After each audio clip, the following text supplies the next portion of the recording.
Hello, and welcome to The Premise. I'm Jeniffer Thompson. And I'm Chad Thompson. And today we are here with Christine Pride, who I am so excited to talk to and for you to meet.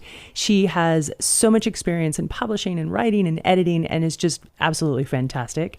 So Christine Pride is a writer, editor, and longtime publishing veteran, where she held editorial posts at various Big Five imprints and published many best-selling and critically acclaimed novels and memoirs over her 20-year career. She is also the author of 3 novels with Jo Piazza, I should say. We Are Not Like Them, a Good Morning America book club pick, and You Were Always Mine. And coming out in October, is that right? You have another book coming out with her. I Never Knew You at All.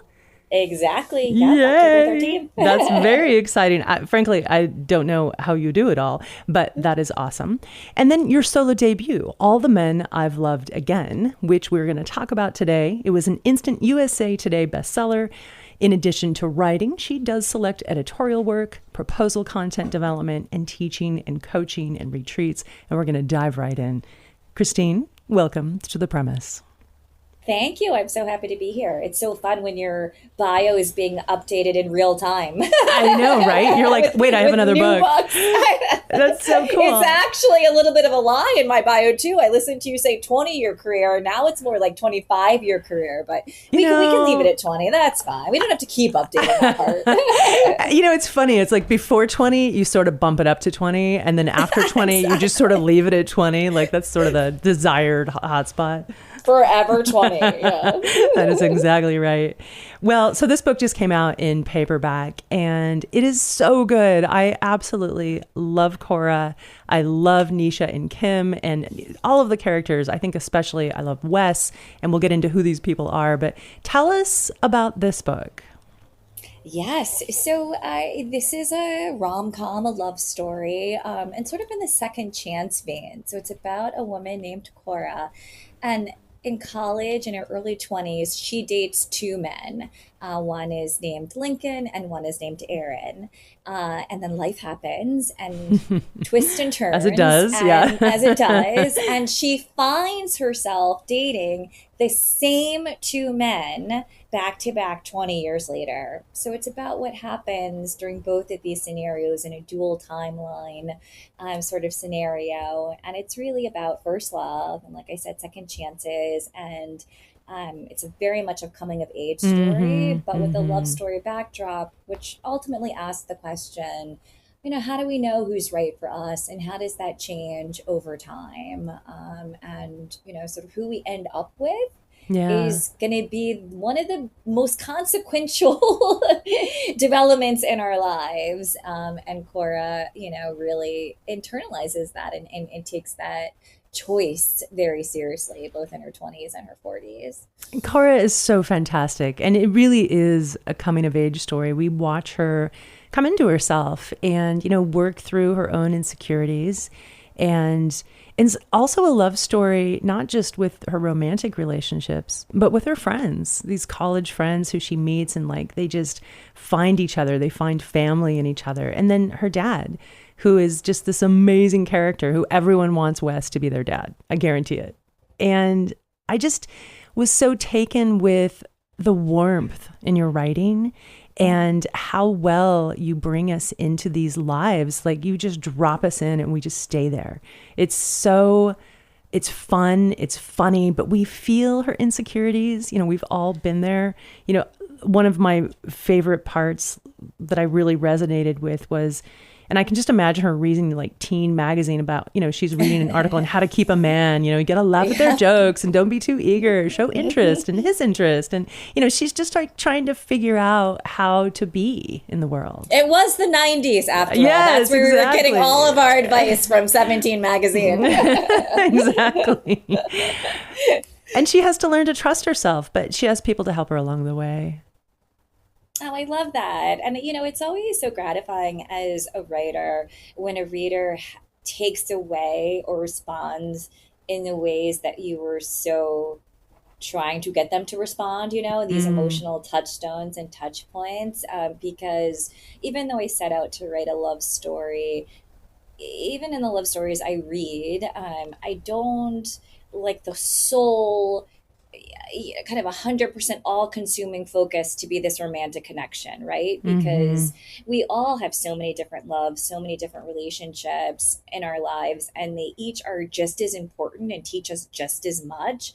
And so that balance was really important to me, that though Cora was struggling with love, learning how to love, despite all those 17 magazine quizzes, there's really no manual for that. It's trial and error to fall in love for the first time. But as you said, she has her best friends to help her with that. And Cora had sort of an isolated upbringing. I mean, she's an only child of a single father, and she's a Black girl in a very white suburb in Northern Virginia. And so when she comes to college, which is where the story opens, she really is on a quest to find her people, to really find all kinds of relationships, romantic or otherwise, that she can connect with. And Cora, like me, found some very meaningful and lifelong relationships in college. So it's so much more likely that you're going to meet your lifelong friends or girlfriends in college than you're necessarily going to meet the one, right? The person, the romantic partner you're going to spend the rest of your life with. But it was fun to write these long-term friendships, which were inspired by my own, because you really do have these women who are coming of age along with you and know all your history and Right, witness right. everything, And good call or you bad, out on and things. call you out. Yes, Yeah, keep that's you an important honest. part of it. Yeah, to yourself. I felt it, really. I really felt like Nisha and Kim were so real to me. And occasionally, like when you're reading such a good book, you have to remind yourself that, oh, this is fiction and someone wrote this. And, in those moments, I was like, oh, yeah, like Christine must have amazing girlfriends to be able to write with such honesty and like bring you there into those relationships so powerfully. I do. I really do. I have amazing girlfriends, and I really, and lifelong girlfriends from college. And it really takes a village to live a life. And what you can see is Cora really relying on these women, but these relationships aren't perfect either, right? You have to grow and change with your girlfriends. And especially since it's a coming of age story over the course of 20 years, one of the things that I chronicle in the second half too is how our friendships change, right? Like when people some people get married, some people don't, some people have kids, some people don't. When you're not in close proximity every day, like in a college dorm room, right? Right. Somebody moves across the country, all these friendships have to grow and evolve too, just like romantic partnerships. And so we really get to see Kim and Nisha and Cora do that, and sometimes they're stumbling there, right? As there always is, sure, even in real life. And Cora is a real rule follower. Like I just fell in love with her because she's so like innocent and sweet, and she tries so hard. She just wants more than anything to take risks, but it's not easy for her. Exactly. I mean, write what you know in a lot of ways. It's funny because a lot of this story is drawn from personal experience, the emotional truth of it. But in a way, I had to make Cora very different from me as a character, right? Just to like have that emotional distance. And, I wanted to write a person that's obviously different than I was. I'm not writing a memoir. And so she's a little bit reticent to go to college, and she's a little bit sheltered, and she's a little bit shy, all things I am not. But I was racing out. I loved my family and I loved where I grew up, but I was racing out the door to college. But the one thing is that she and I share, I will say, is this idea of doing things right? If you can just do love right, and do friendship right, and do college right, and do, fill in the blank right, then everything will work out, right? And we know that that's not true. Not true at all, yeah. But we want it to be. Yeah. We wish. But that's a lesson that she has to learn over time. And part of that is not following some external rules, but as you said, trusting herself. And that is a process we all have to go through to learn to trust ourselves. Sure. I guess I'm curious about, as Cora, as you're writing and she's starting to come into her own and come to life, I'm just curious about, was there anything in particular that kind of surprised you about Cora as you were getting to know her? That's actually really interesting. She was so fully realized in my mind, and her kind of voice and worldview was so fully realized that I think she didn't really surprise me. I mean, I do hear writers talk about a character surprise them, kind of take on a life of their own, but I feel like she was my best friend, right? And so, That's not cool. that your best friends don't surprise you sometimes, Sure. but there was something about how one of the things that I love about having best friends is the ability to know them so well that you can kind of anticipate what they're going to do, how they're going to feel, right? Like I know after my friend sees her mom, this is going to be the conversation we're going to have, like that kind of thing. And so that's a little bit how I felt about Cora. I was always one step ahead of her, in terms of knowing what she was going to do and how she was going to feel. And I think that actually was a really gratifying part of the writing process. I think maybe it helps that you knew how the story ended, right? It's true. Well, I actually did and didn't. Meaning, Okay. I knew how it ended, but I didn't. My big writerly goal, I guess I would say, with this story was that, because I hate a love triangle where it's so obvious what the character is going to choose, right? And the other person is just kind of a device or a foil.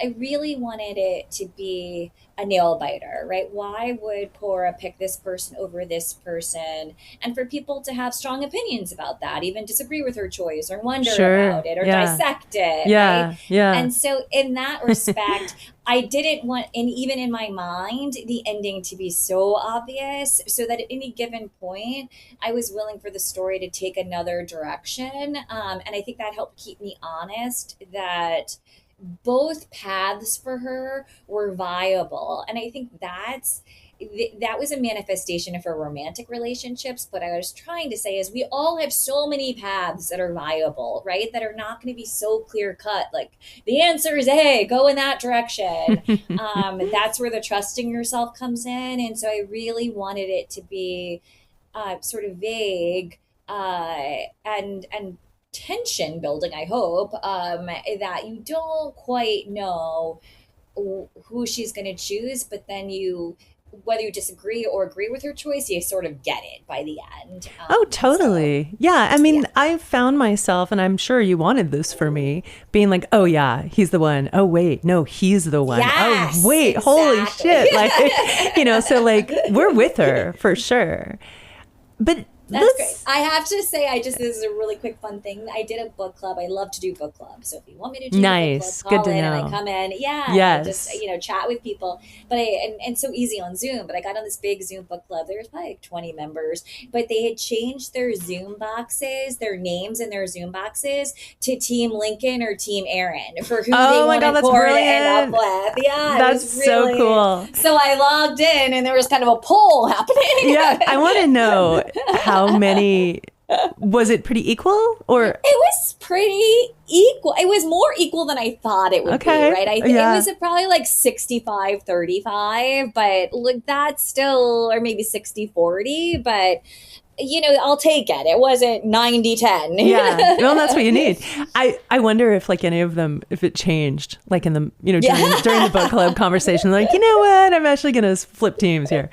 That's so cool. I love it. And I think I want to tell everyone right now, go to christinepride.com and invite her to your book club. That is such a great way to help authors spread the word and get their books out. And for us to to have a conversation with you. That's so generous of you, Christine. Yeah, it's really fun. And I love it when people ask questions about the story and the behind the scenes. Totally. And yeah. I love to hear their thoughts. People are not shy about sharing their opinions about your book. And I live for that. It's really fun. Well, and your book isn't yours anymore. It's ours. And we add our experiences and our own feelings to it. And it becomes, it takes on a life of its own.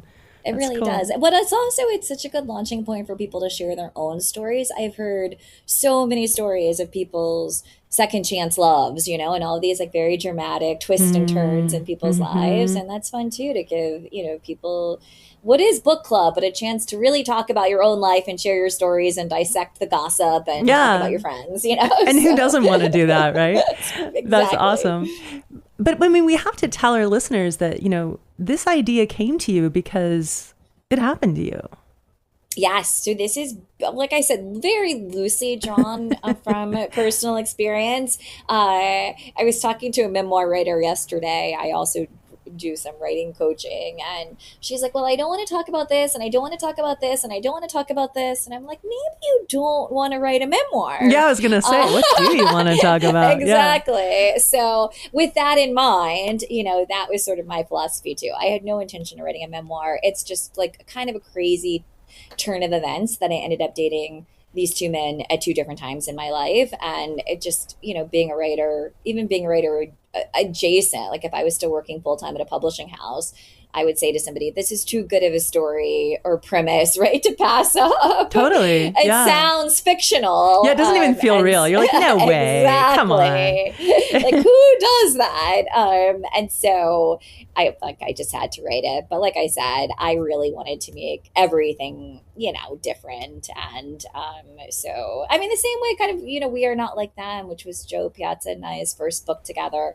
That was also based on, an idea that had just come to me. So a lot of times, you have these nuggets of ideas, and then um, sort of feel compelled to act on them. That's the basics of writing, right? Coming up with these good ideas. And so with that, it was too good of a premise for me not to write about it. I want to ask you about Jo Piazza because, and correct me if I get this wrong, but you were her editor or you worked at an editor? I thought you were, yeah. Mm-hmm. And that's how we met. So how did this happen that you're like, okay, let's write a book together? I know, it's so strange. But it actually had been done once before at SNS too, which is wild. But I was Jo's editor for a novel that she published at SNS in 2018 called Charlotte Walsh Likes to Win. And so we probably started working on that a couple years before it came out. So we're in the 2016 era. And as an editor, you're always thinking about books that you want to see in the world. Like, hey, what about a story about a woman who dates two men in her 20s and then in her 40s? How about that? But, all these ideas are churning. But an idea I had at the time that I didn't, initially at least think I was going to explore myself was, a much more serious topic, but it was about police violence. And, I love these what if questions that a book can ask. So the question was, what if you had these two lifelong friends, a Black woman and a white woman, and their lives were really, and their friendship was really impacted by a police shooting that hits close to home, right? Mm-hmm. So taking a really hot button issue that people have a lot of feelings about, and really humanizing it, right? Like, how does it affect real people on the ground when violence like this happens? And so I had been cooking, just like the idea in my mind, but Jo and I, we were in the middle of doing edits for, her book, and I sort of mentioned it to her. And it seemed like a good opportunity to try something different, meaning we would have such different perspectives as a Black woman and a white woman in writing this story together, as opposed to separately, or even, Jo writing it alone or I writing it alone. And so we just, when I say, like, it was like very casual conversations, those like, what if, how about, maybe, that kind of thing, until more and more words were amassed in a Google Doc. Well, we both did. I had a very busy full-time job as an editor, and she was working on this book and other things too. She was on the West Coast, I was on the East Coast. So we took our time, but by the time we had 100 pages, we were like, there's something here. And then there was. We ended up selling it in a 2-book deal, and the rest is kind of history. And now you have a third book coming out. Yes, we do. So we have a third book coming out in October. And, all of our books together are about race in intimate spaces, right? So you kind of, again, take this hot button issue that there's a lot of history, strife, complexities, and really boil it down to how individual people experience race in this country. And so in this case, it's about an interracial marriage, a Black woman who's married to a white man who is taking over a big chain of very successful grocery stores that his grandfather, who raised him, started. And then Simone, that's the wife, her ex-boyfriend, who's always had a thing for her, comes back on the scene. He's a very successful journalist, and he is investigating a hate crime Hmm. from the 60s that Simone's father-in-law may or may not have been involved in. So what happens when the past may not be the past, and it's a little bit of a mystery about what happened this night in the late 60s. Hmm. Wow. I got to ask you what it's like to write a book with someone, because it just feels like, writing a book is you're always in your head. So, so We Are Not Like Them is written from alternating perspectives of the two characters, right? Yes. And Although did you most people switch think- off and on, or like how did what did you do? Did you co-write each chapter? Like, how did it work?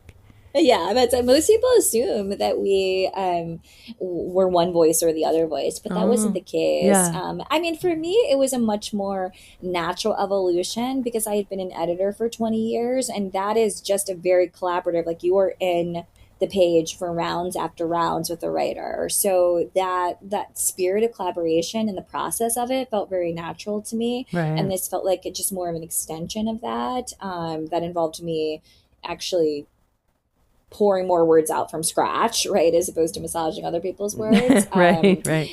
But we created a detailed outline of what was going to happen in the story, and this is our process for all 3 books, and then we both take turns doing initial drafts of the chapters based on that outline, and that was very much intentional because writers have different styles, and we really didn't want the book to feel disjointed. Meaning, if we ever did alternating chapters just in each of our separate voices, it would feel like 2 different writers wrote this story. Totally. Yeah. And so we really had to both go back and forth in chapter by chapter to massage each chapter. And so that it felt like Jen's voice and Riley's voice as the 2 main characters, and We Are Not Like Them, not Jo's voice and Christine's voice, right? So the characters had their own voices. And that process has tended to work for us. And people ask me for those first 2 books all of the time, well, what's it like to write with somebody? But I didn't know any different. Yeah, as an editor, done that's anything else. how it was. So it was just like, I don't know. I don't have a comparison. And now that I've written a solo project, I would say it is very different, and not better, not easier, not harder. It's very, very different. And so I feel privileged to have had the opportunity to do both, to even compare the creative processes of that, because I think you can take best practices from both, like I've learned from both. And it's just like getting to have 2 different creative experiences, which is fun. That's very cool. And of course I was going to ask, what do you prefer? But you really don't. You like them both. I really don't. Yeah. I mean, I liked doing All the Men I've Loved again because I had never done it before. So it did feel like, okay, this is a new challenge, right? I mean, I'm a debut author, essentially. Like I had written 2 books, but this was so different that I was like, okay, I'm learning how to do the process by myself, meaning not having a built-in sounding board, not having a built-in discipline, accountability situation. Exactly. Right? Yeah. Which can help. And so it was fun to go into the unknown. Co-writing and editing was all I knew. And so it was nice to do something different and figure out what that process looked like for me. And every writer listening to this, and I imagine you have a lot of writers listening to Yes, this, we do. will know that is part of the process, right? Figuring out how you write. And I've worked with writers for decades and decades, and everybody has a different writing process, and they have to figure that out and trial and error. And I was the same. Yeah. I mean, I wonder, we work with a lot of independently published authors as well. Mm-hmm. And, they don't have that process of an editor who's working alongside with you. Maybe they have a developmental editor, and they certainly have beta readers and people who are making recommendations. But it feels like the relationship that you have with the big five that you've worked with is so much more intimate and back and forth. Is that right? It really, I mean, it depends obviously on the relationship that you have with your editor. As putting on my editor hat, I am a very hands-on editor. In fact, I was just texting with a friend whose book I published in 2020. So, I tend to keep all of my authors in my life forever. Yay. That's really beautiful. Because Yeah. it is really beautiful, and because it is such an intimate, Yeah. long, Yeah. trust building, vulnerable process. And so I do think that there's a benefit in the big five, quote unquote, situation to be able to have that kind of ongoing support.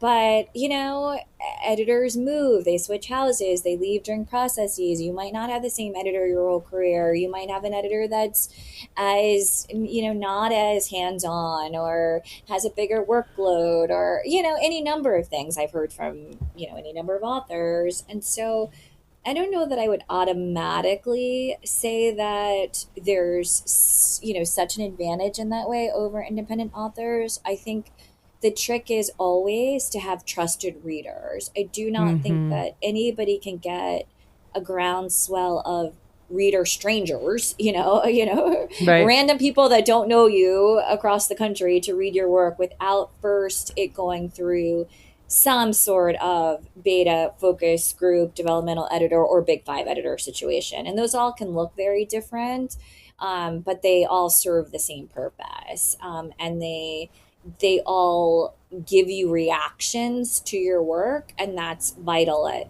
almost every stage in the process. Yeah, so much so. And learning to find someone who you can trust and know they're steering you right, because it's hard to let go of your darlings.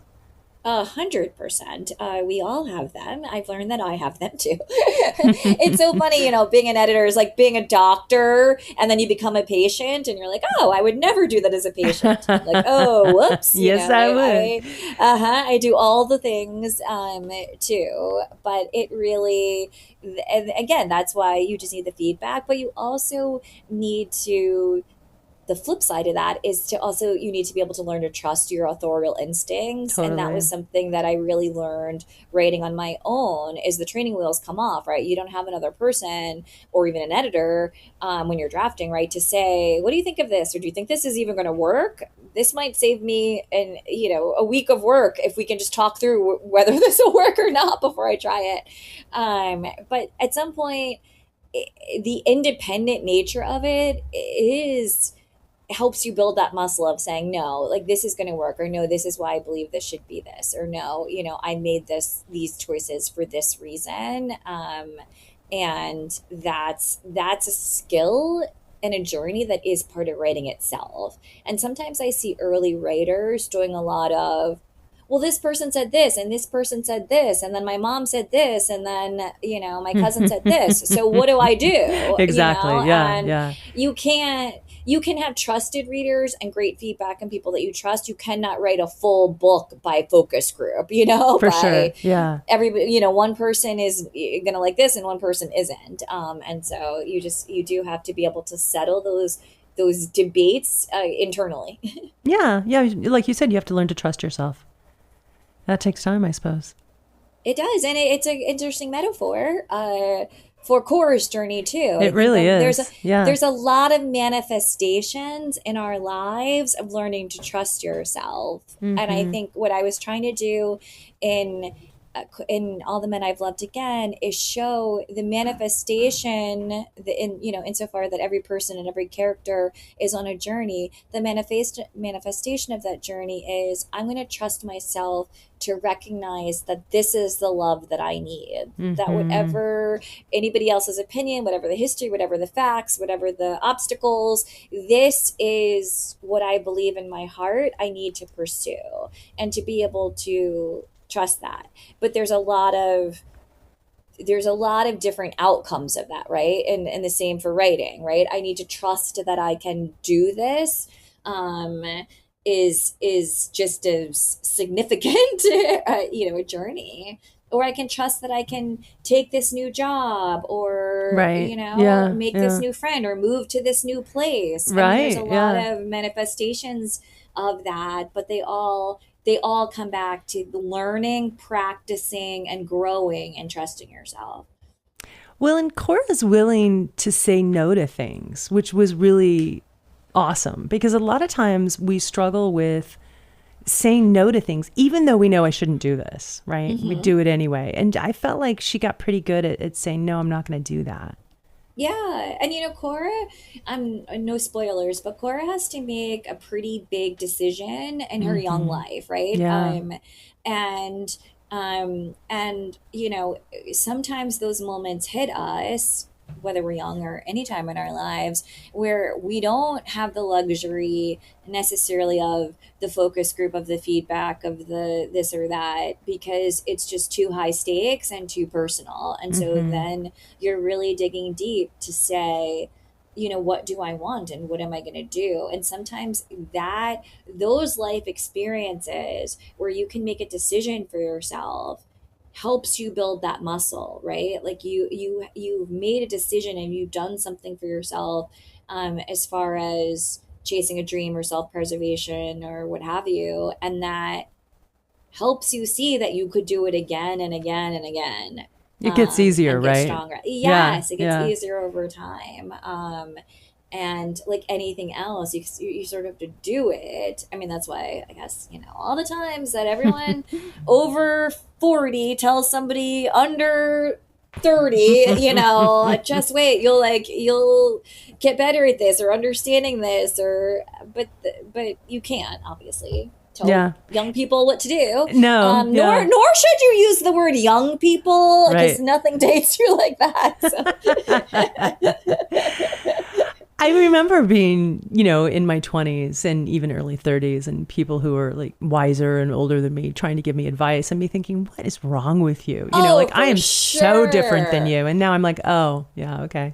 They were always right. They were I always know. right. Yeah. But you just can't hear it. But also, you can't hear it over the screaming nature of your overwrought feelings, right? Totally. You feel Yeah. like you're the only 22-year-old in the world who's experienced XYZ, or feels like they're never going to get the right job, or never follow their dream, or hates their roommate, or, you know, the stakes feel so impossibly high, and you're so wound up with every intense emotion that you can't. Yeah. You literally, I don't think, can hear Right. Yeah. any advice or take it in. And then we look back and we're like, damn it, why didn't I enjoy that time more? Why was I so stressed out about the future, you know? I know. I want to talk about your writing. It's so good. There were some lines and some techniques and things you did that I just thought were so impressive and so fun to read. But I want to read a line that happened pretty early in the book, actually, when someone named Devin Bryant, I believe this was in high school. And I love that you used his full name, because when we were in elementary school and junior high and even in high school, we remember people by their first and last name, right? So it like drops you into that space with her. And he calls Cora ugly. And then you write, the comment stayed with her like a fingerprint pressed into soft clay that hardened around the hurt. And that line, I was just like, oh, because who hasn't been called ugly, you know, in those early formative years? And you wonder if it's true, and you feel it like it must be true, right? Absolutely. No, this actually is a detail that comes from personal experience, I have to say.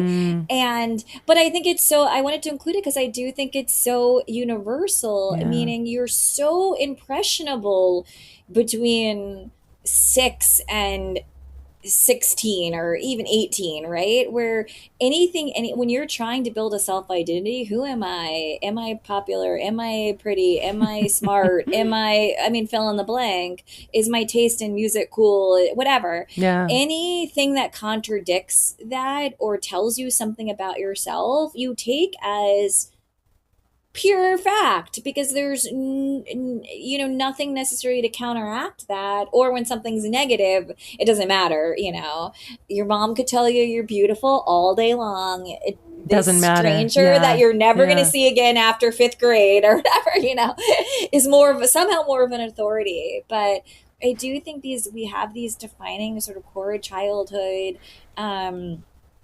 situations that affect our view of ourselves, and in turn that affects everything else in our life. And that was kind of a one-off moment, but it did stay with Cora. And I mentioned that on purpose in the context of, then you meet men and you're like, am I attractive, right? Mm-hmm. Will they see something in me, right? And you don't want to believe it am I either. offering, right? Yeah. And so it can be a throwaway comment, and it can be but by the giver, and it can be shattering and have an outsized effect to the recipient. And Yeah. a lot of people, there's a lot of people walking in the world right now will remember what their fifth grade teacher said. You can't write, you'll never be a writer, or you're not that talented, or you're a bad dresser. Right. I mean, fill it in, and they're still carrying that around. Yeah.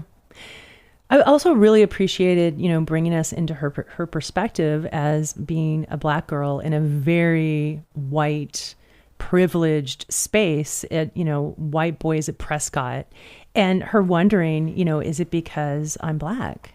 Yeah. And I think that's very real too, because we have very different people have very different ideas of what is attractive and who is dateable, and who is the quote unquote desirable catch in junior high or high school. And that, though now we can look back and say it's superficial, or there's all these other things, and who cares, because you're going to be running a company one day, or write a best-selling book, or whatever it is. It doesn't matter, because in the moment the social hierarchies in elementary school and middle school and high school do shape you, and it is shaped then by race, because as I've written many books about, everything is shaped by race, right? So is it like, am I not dateable because your mother or parents would not approve of that, right? Or do you just not find Black girls attractive? Like, what is it, right? Sure. And there's a lot of emotional churn around not knowing that, or not understanding that, or even having to think about that. So then we skip forward a little bit, and Cora is in this moment where Lincoln thinks she's hot, and he's making it known, and she feels a little bit ashamed that it feels so good to feel desired. And I thought that was really interesting, as part of her coming of age story.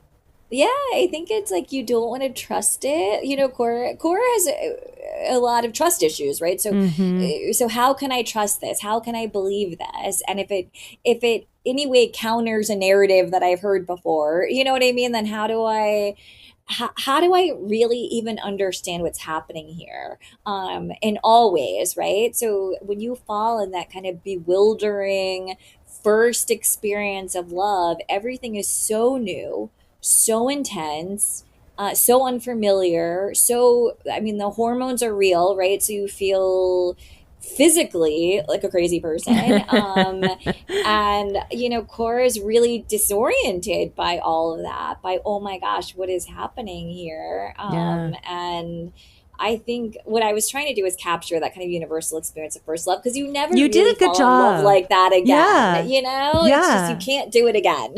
Everything's new. Every touch, everything is like a fire. And you did such a good job of creating that fire. I was so impressed. I was like, damn. Thank you. But it's also awkward. It's also like, how do I do this? What do I do? Is he looking at me in the morning? Is he like, I loved that in your acknowledgments, you wrote that, your friends read the book and they were pretty much across the board like, more sex, please. Oh, yeah. Absolutely. I mean, if you met my friends, that's their running line for everything in life. Which is why I love them. There was a line that I should have written it down that Nisha says to Cora, and she says, "Oh, I'm going to put that on a pillow." Oh my gosh. I can't remember what it was, but it's a good line. And when you read it, you'll know it. Oh, yeah, I do know. I mean, I should at least remember it. I remember the pillow part. I know. Put that on a pillow. That's so funny. So well, this will be a good Easter egg for people to read at and yes, there you go. find the line. Find the line that everyone. And then I think at some point you should definitely sell these pillows because I'm all in. I also love like the nostalgia and the callbacks was so fun. And I wonder when you're writing, do these callbacks just automatically happen or do you purposely like work to get in these callbacks? Like things that, like, for example, of all the gin joints, right? Erin says at one point, which is a callback to something earlier in the 20 years prior. And you do this so seamlessly. I'm just curious, like, is this important to you? Is this just a natural part of who you are? Like, tell us more. Yeah, it was really fun to do that. I was joking a lot writing this that I was writing historical fiction. But since kind of, yeah. I mean, it is. I hate to think of it that way, but it is. But to the point, I was in my 20s in the 90s or, 18 to 25, whatever. And it everything is so vivid because there's science behind this, right? You experience things with such a different level of sensory overload when it's the first time you're doing all these things, like being by yourself and going on a road trip and having sex and whatever it is. And so since I personally, Christine, in real life, this was the time frame that I was doing all that, I have so many vivid memories, so it was actually the nostalgia stuff and the memories came pretty easily. Some stuff I really did have to time check though. It's like, when exactly did this song come out? Or when we were using emails, or when did people start to text? It's like it was so seamless almost. But there was like April, people weren't texting, and then July sudden, they were. Yeah.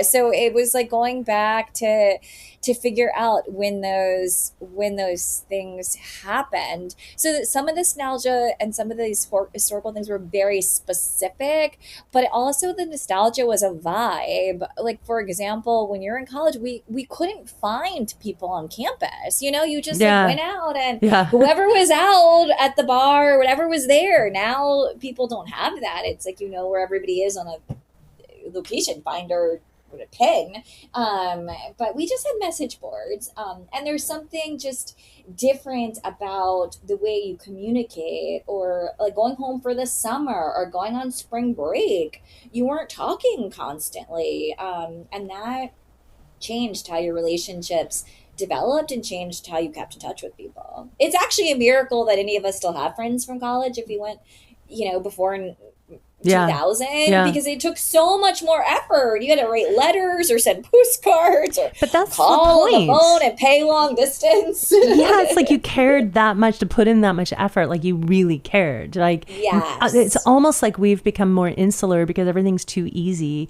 and I totally agree. We can put ourselves in this little vacuum and like not have any outside input. And it's almost too easy to keep in touch with everybody that you end up.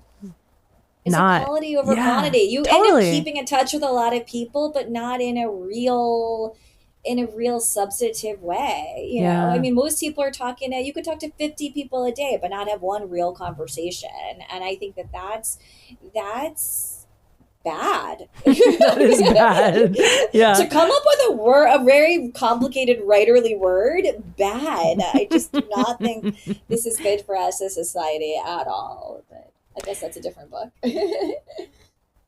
I want to talk about, Chad, you're going to say something. I'm not going to say anything. I'm the quiet one here. Yeah, but I know you have something in mind. I was about to wind up about late stage capitalism, but Oh God, please, we don't need to do that. We'll schedule another one, right? That's hysterical. We always talk about late stage capitalism with every book we read. Yeah. It always comes in. It just naturally evolves into a conversation about late stage. All roads lead to late stage capitalism. It's true. It's unfortunately. I want to talk about your writing, coaching. I know that you offer retreats and teaching, and like you really offer a lot of support and help to writers. And can you talk to us about, well, let's talk about Kenya, first of all. Yes. So there are still a couple spots left. This is a September retreat. I'm really excited because this is really, part and parcel of what I do in my other business. Novel writing is a business, but the teaching and coaching component of what I do is really important to me because just, working with writers for so many years and working behind the scenes in the publishing industry, I do think it's an industry that can feel so intimidating and so opaque. And I've always saw myself, whether I'm working full time in house, which I obviously did for many years, or now in my own business, I see myself as an ambassador for publishing, to really help demystify that process, right? That it's not about who you're connected to get published or how much money you have or the credentials or the Instagram followers or all the things. It's about writing a really good book. And how do you do that, right? How do you create a good book? And then how do you get the attention of agents and editors?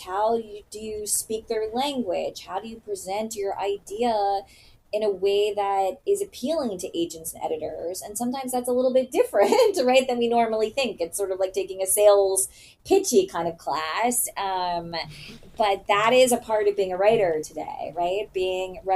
Knowing how to talk about and represent your work to readers and to agents and editors and in the publishing world is just as important a skill. And I say skill because it's something that you have to practice and develop as what you put on the page, right? And so it's kind of a two-pronged approach. You have to have the talent and the drive and the discipline to write a great book, and that's a whole arena of classes and practicing and coaching. And then you have to know how to talk about that book. And so I really help writers on both counts because I've seen it from both sides. So I have the, kind of expertise of doing it and looking at it from both ways to kind of translate in the middle of, no, this is what you need to do. And I love it. I love awesome. Helping people have their writerly dreams come true. I mean, it means so much to me when my clients come back and say, I just signed with an agent or, I just got a book deal. It's like so much of writing can feel so competitive and cutthroat and why didn't I get this? Why didn't I get that? And, I feel like my whole ethos is intentionally counter to that. Every writer having success is success for every writer. I really do believe that. And so I really try to practice what I preach there. And I think that philosophy is changing as a whole. I mean, I can remember 20 years ago, it really felt like you kind of kept secrets. Like you didn't want other people to know how to break in because it was so hard to break in. And that whole attitude is really shattering. And there's so much more love and kindness in the writing world, I think.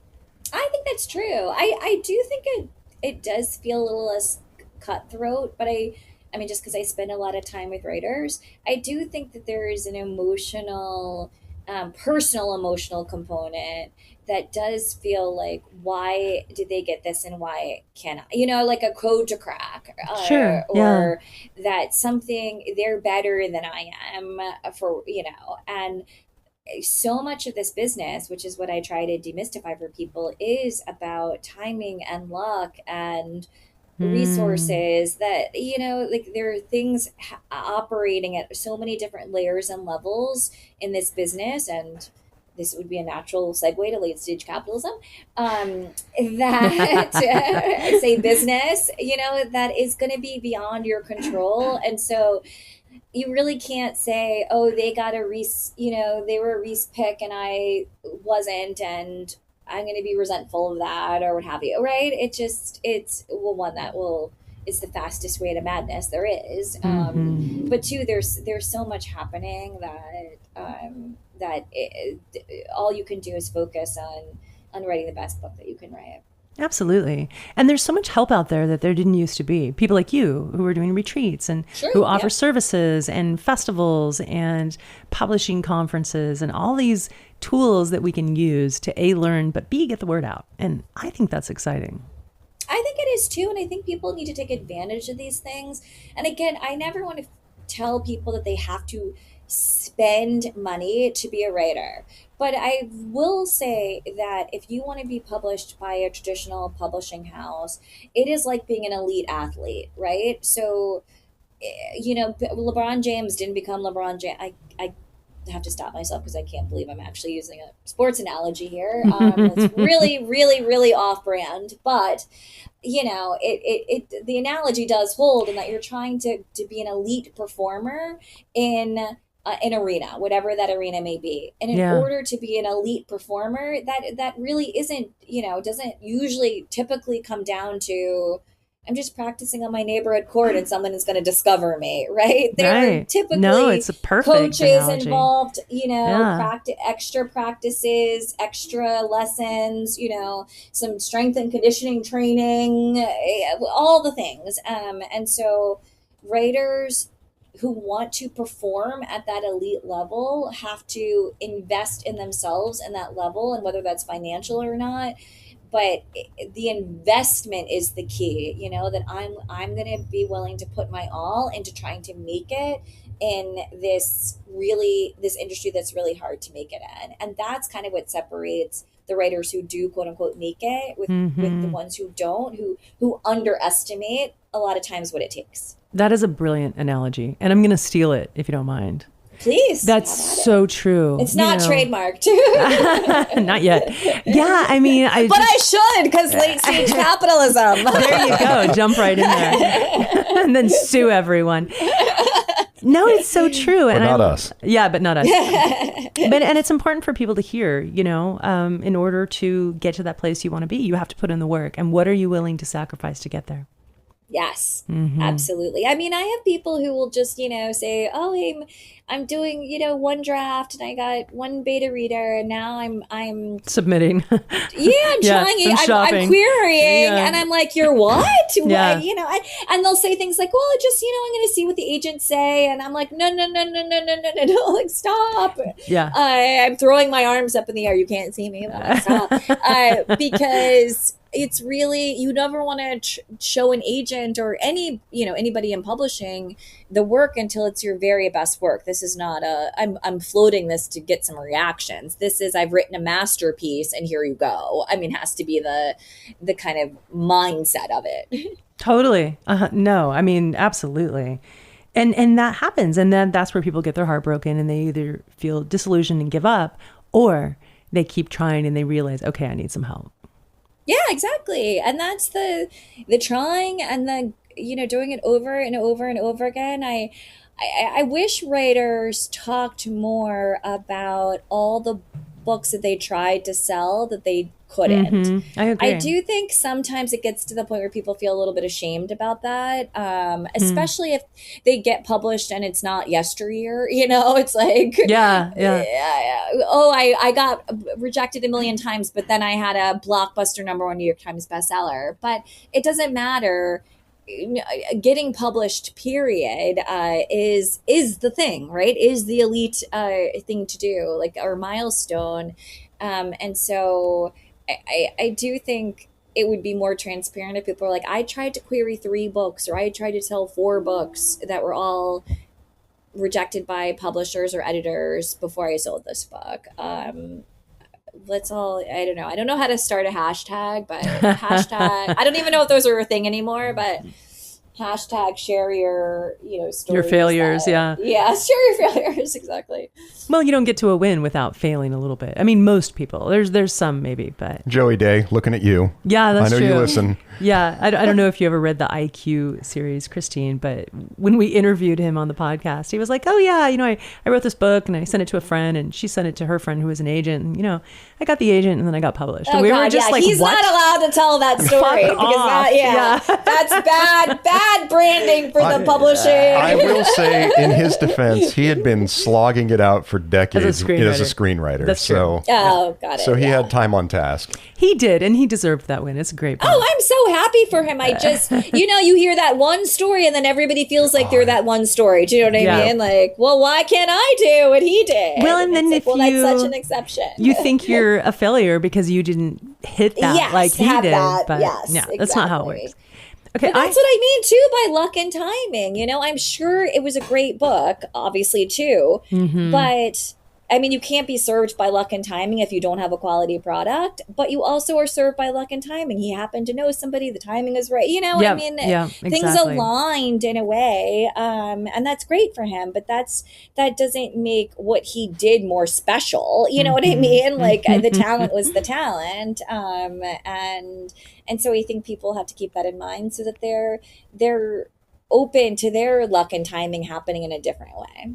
Well, and I think the key takeaway is don't give up. You know, keep working at it. If you want it, go get it. Don't take no for an answer. Exactly. And that's the hardest thing to do. And I mean, talk about an analogy and going back to love, right? We do it all the time with love. Like people have these terrible heartbreaks and terrible breakups, and nobody has gone through life, I'll never love again. Yeah. Exactly.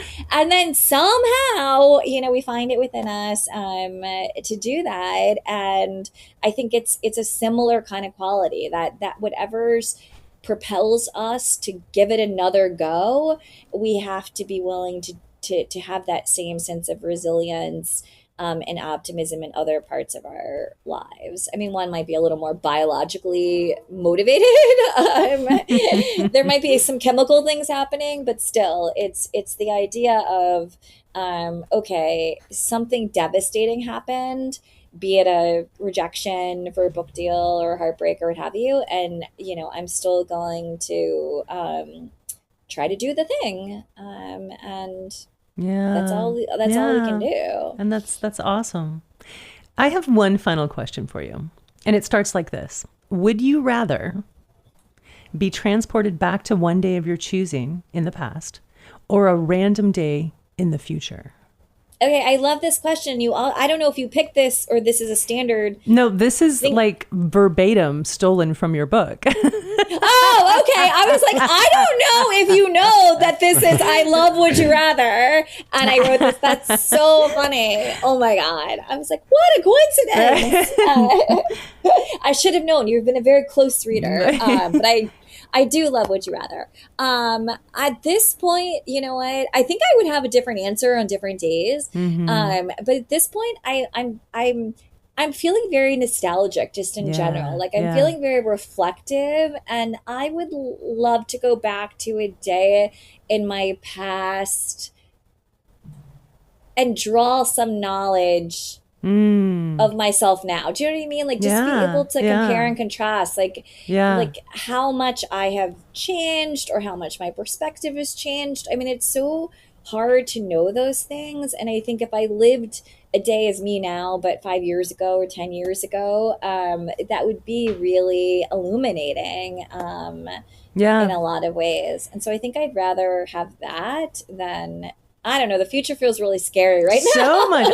Hands down. I totally agree. It was when I read it, I had to stop for a minute and think about it. I'm like, oh yeah, 100%. I would always go back. I don't want to know what's happening in the future. No. Partially because I'm an optimist, and I'm like, I don't want to ruin the surprise. You know what I mean? I agree. Yes. I definitely agree with that. I mean, sometimes I think people are just curious, right?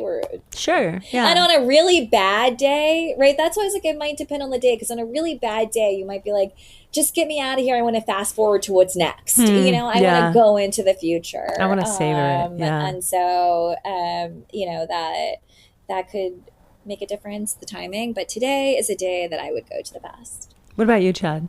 I'd go back to 1984 and tell my parents to buy Apple stock. Oh, yeah. Oh, God, yeah. Speaking of late-stage capitalism. All right. Way to bring it full circle. Exactly. Speaking of callbacks. You know what's funny is like mine was like going back to like a wonderful memory. And that memory is the first morning that I woke up as Mrs. Thompson. The morning after our marriage. Oh, I'm swooning. And Chad wants to go back and make more money. I think both of those sound very romantic. We can do a lot with that.